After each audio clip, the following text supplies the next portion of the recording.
Imagine you just woke up in a world where all the chocolate you can eat is pink. That beautiful, glowy ruby chocolate instantly creates sparkles in your eyes. And before you know it, your mouth is watering. You grab the pink chocolate between your hands and finally take a bite out of this piece of art. It tastes good, but it doesn't really taste like chocolate. There's a widespread debate on whether pink chocolate is the fourth type of chocolate or not. We have dark, white, milk chocolate, and now ruby? Not exactly, but don't worry, we'll understand why.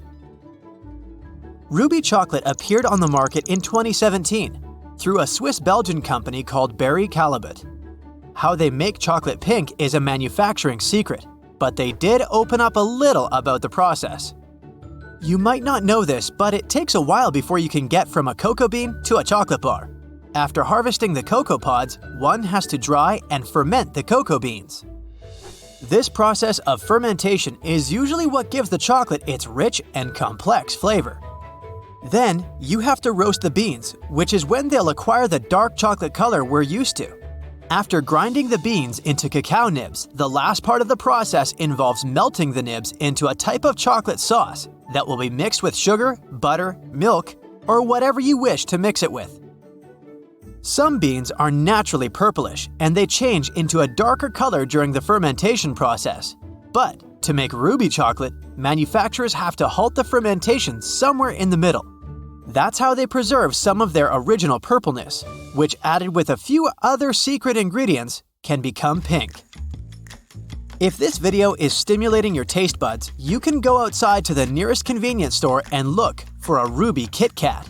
You'll probably notice that pink chocolate has a similar texture to white chocolate, but it has a slightly sour and fruity taste.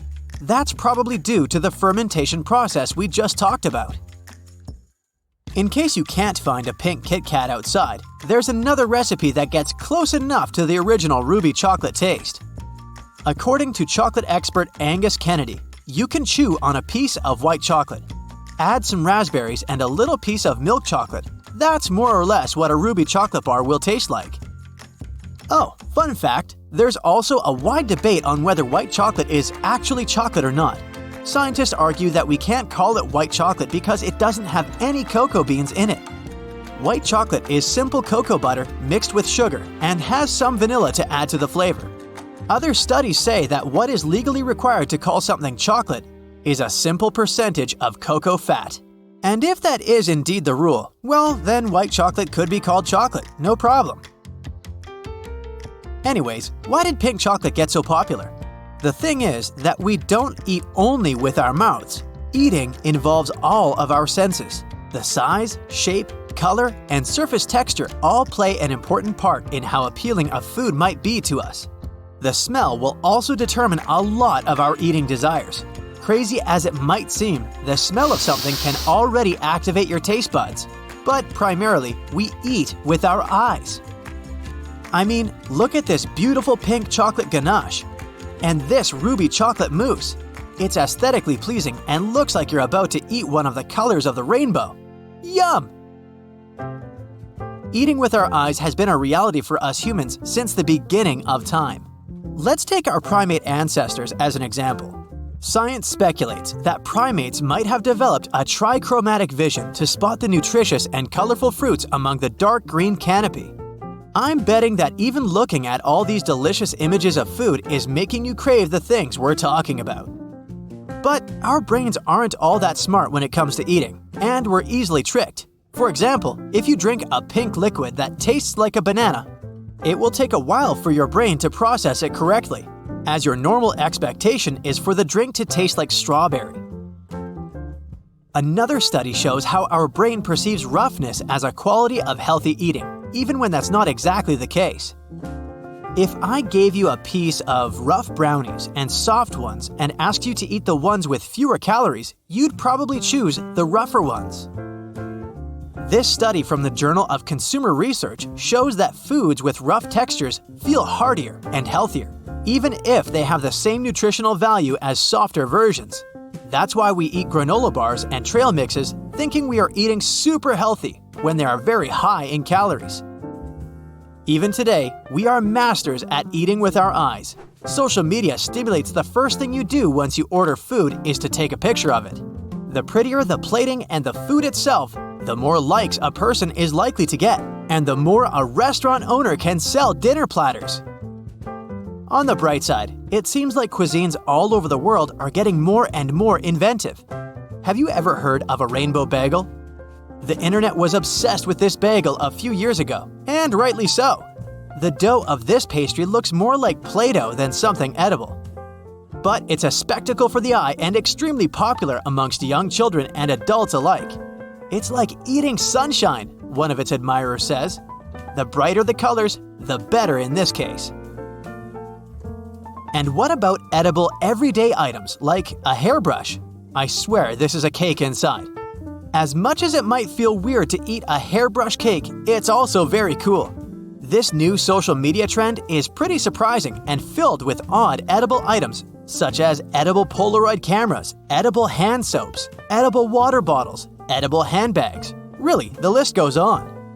Acai bowls are also pretty popular today in the social media world. That luscious shade of bright purple topped with perfect rows of granola, pumpkin seeds, and oats makes my mouth water just by looking at it. But cuisine is getting a little bit exaggerated to grasp the attention of consumers around the world. I'm thinking here about Burger King's Quintuple Burger. It's 5 Whopper patties, 5 slices of cheese, and 5 rows of bacon. You get the picture. It's over 2,000 calories in just one burger, which is more or less the nutritional amount an average person needs to consume per day. It's certainly shocking when you look at it. Imagine eating it. Still, our need for food to be aesthetically pleasing has its downsides. In supermarkets, we tend to choose those fruits and vegetables that we consider perfect. But this means that a lot of the ugly food gets thrown in the trash because nobody wants to buy them. Sure, we eat with our eyes, but it's important to be aware that just because a fruit came twisted or weird looking, that doesn't mean it won't meet our nutrition needs. A Singaporean project called Ugly Food is trying to make a difference. People can buy blemished food in their online grocery stores. According to the company, consumers are invited to increase their acceptability threshold. Another project that's changing the meaning of the quote, "we eat with our eyes," are restaurants that offer blindfolded dinners. Since 1999, restaurant owners have offered their clients the experience of eating without using their sight. Naturally, this experience heightens the other senses, like taste and smell. A 2002 study also shows that those that eat blindfolded can eat up to 22% less than those that see what they're eating. According to this study, blindfolded people would get satisfied much sooner than those that weren't. This would literally mean that our eyes are bigger than our stomach. Meaning that if the food looks appealing to our eyes, we could be driven to take much more than we normally manage to eat.